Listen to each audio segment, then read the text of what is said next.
Alang sa mga naka-assign mamalengke sa inyong pamilya, apan walay igong oras. Aniya na sa Davao City ang pinakaunang wet market app.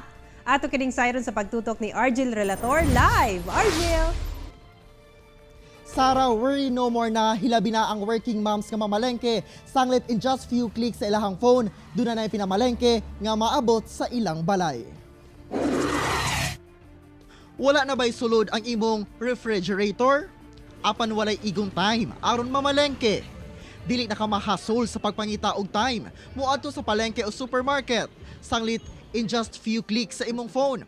Check na sa imong to-do list ang pamalengke. Kini ang Palengke Boy app nga available na dinhi sa Davao City nga gi-launch so kaniadtong Hulyo.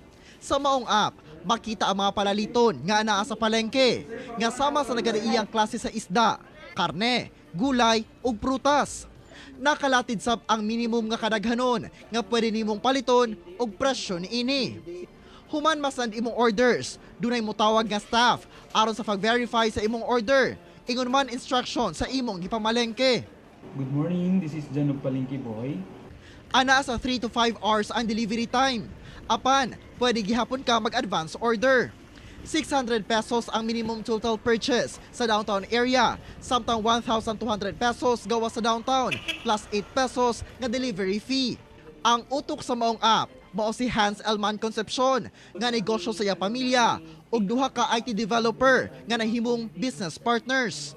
Let us come up with a concept na makatulong siya at the same time convenient. So we thought of yung mga regular na mga medium, like adto gid ka dito sa katong basic na ginapalit sa mga tao, which is pagkaon. Mamahimo nga ipahatod sa opisina o gitrabahuan o sa mismong balay ang orders, sanglit door to door ang delivery.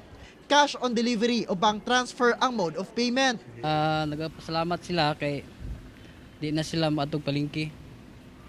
So, hindi na sa kailangan mag-hire pag tao nga mamalingki pod.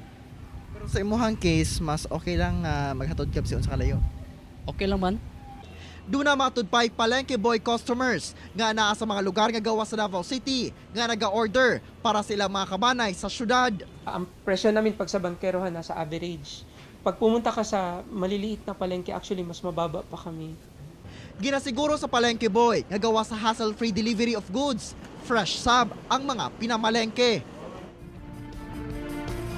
Sara, gikan Lunes hangtod Sabado from 6 a.m. to 6 p.m. ang ilahang online store hours, apan pwede ma-extend hangtod 9 p.m. sa samang mga adlaw ang ilang delivery time. Sara. Okay? Dagang salamat, Argel Relator.